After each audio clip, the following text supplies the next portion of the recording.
দুইটা নদী সিদরাতুল মুনতাহা থেকে জান্নাতের কানেকশন নিয়ে পৃথিবীতে এসেছে। একটা হচ্ছে ইরাকের দজলা ফোরাত, ফোরাত নদী, আর একটা হচ্ছে মিশরের নীল নদী।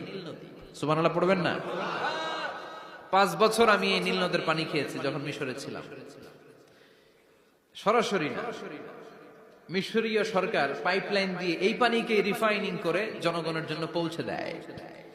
এই নীল নদের নিচ দিয়ে মিশরের মেট্রো লাইন আছে, মানে ট্রেন, এটাকে বলে পাতাল ট্রেন। কি বলে? পাতাল ট্রেন। আপনাদের প্রধানমন্ত্রী নাকি একটা করবে শুনলাম, উনি ঘোষণা দিয়েছে।